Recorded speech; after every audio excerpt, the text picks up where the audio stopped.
reer tigtogo allah waa falaad xumadiini ninkan aad arkaysaan addoonka alle waa walaalkeen wuu igu gardarooday runtii alfanaan kenyati intuu raab isaaray ayuu kusoo qortay waa gardarro cad waa dulmi cad waa been abuur cad weeyaan halkaana waxa gaarsiiyey inuu galo dembiga ugu weyn ee ilaahay laga galo waxa gaarsiiyey waa fiyus raadis halkaasuu fiyuskeena la marayaa laakiin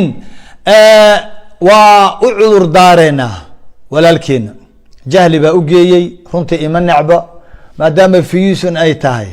tan ma aha meeshii fiyuska laga helayay tan waa lagu cadaab mutaa caro ilaahay iyo ciqaab maahane wax kale kaa raaci mayaan ilaahay dembigiisa ha dhaafo ilaahay dembigiisa ha dhaafo hana ka raali noqdo meel kale fiyus caafimaad qaba allah ka siiya dadka itaageeray ee garab istaagay waad mahadsantihiin laakiin ninka waad cayseen waad ku aflagaadoteen oo waad inkaarteen ninkan wuxuu u baahan yahay in la garab istaago loo duceeyo loo naseexeeyo diinteen oo dhan wada naseexa ah ninkan soo dhaweeya allah idan barakeeyo ilaahay baa dhahaya idfac billati hiya ahsan mar walba adiga dhanka wanaaga hadii lagu xumeeyo dhanka wanaaga xig u cudur daar walaalka muuminiinta mar walba waa inay cudur daaraan waxba iima aanu dhimin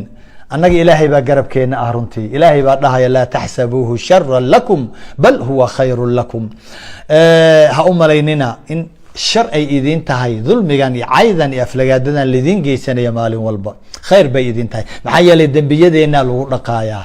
umuna caaisha radiyallahu anha lagu gardarooday oo la yiri waa zaaniyad way gogol dhaaftay ilaahay baa bari yeelay mar walba ilaahay baa maceena ah ninkan wuu khaldamay qof walbana wuu khaldamaa yaan khaladka lagu taageerin ha loo duceeyo ha loo naseexeeyo waxna ha loo sheego ilaahay dembigiisa dhaaf ana waan cafiyey laakiin dadka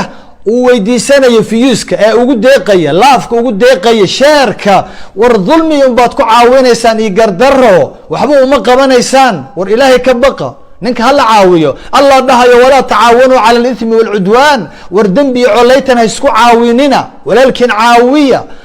haku fiyuska ka daaya aad ku dhiirigelinaysaan oo laafka ka daaya oo sheerka ka daaya u naseexeeya wax uu sheegay ilaahay ka baqa dhaha